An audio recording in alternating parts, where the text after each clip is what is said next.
into it. With leg locks, if you're going for the submission and their hips are off the ground, they're trying to escape, they're going to be getting out while you're trying to mess with this.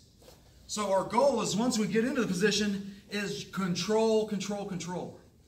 Once I connect to the hips, the next step in the drill, or in the system, is I need to make their hips be on the floor and their movement. I need to get rid of their movement. If they're moving, no good. So I need to set their hips on the ground and stop them from moving. Then I could go for the finish. So we'll do the finish at the end. Let's talk about the common defenses that you're going to come into. Okay? The first one, guys, is the one where they try to do the barrel roll, like we just talked about. If they try to get their knee out, there's two options.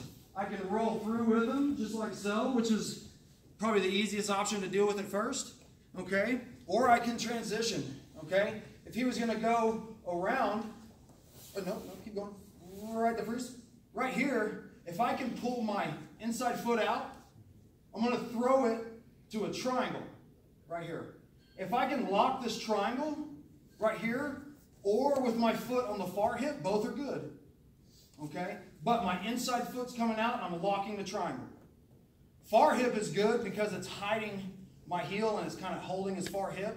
Go ahead and keep rolling. And it helps me control him through to here. And now I'm double outside Ashi, right? Okay? Again, the other option is when he turns. Look, I'm holding his knee as well, so his knee doesn't get out. That's huge. I have to make sure his knee's not out. Now, right here, if I throw my leg up to here, it's good. Go ahead.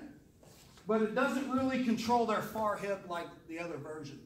So if I was, do it again. If I was here, if he tried to just take off running, it would pull me with him. Does that make sense? Not necessarily here. That doesn't necessarily, but my knee grip does. So roll through. There are situations where I'll do one or the other, or just kind of take what I can get. Sometimes you can't put your foot exactly where you want it every single time. Let's practice this transition. I'm going to start here. Whenever they go to roll, unhook and lock the triangle. Keep the knee. Either here or roll back a little. Right here on the far hip. And I'm tucking my foot. He's going to roll through. And I'm in double outside. I'd like to let my foot flop to the outside right here. Right at the very end. Just let your foot will be here. You're just going to go boom. Okay? And now we're here. We could break the leg from here. This one's going to go pretty fast. Again, to start from Ashi, we're just going to drill this for a couple minutes. When he turns, I'm going to go 1, 2, and roll through, or here, keeping the knee. Watch this. Here's a good tip for everybody that was, if you were ever having trouble. When he rolls, my knees go on the ground and my head, freeze, right here. You guys see how I'm going across the ground?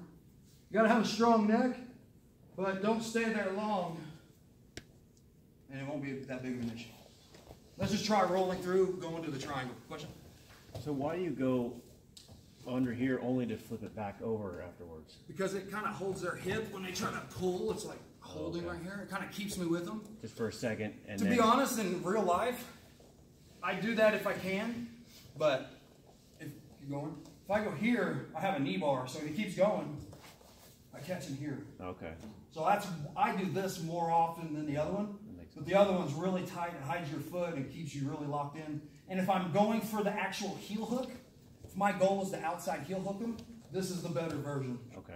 So if I do that, now when he rolls through, I catch his heel, and I would flop my foot out right there and finish. But it's kind of, you'll figure it out as you do it more. You'll like one, certain situations. Let's try it. Ready? 1, 2.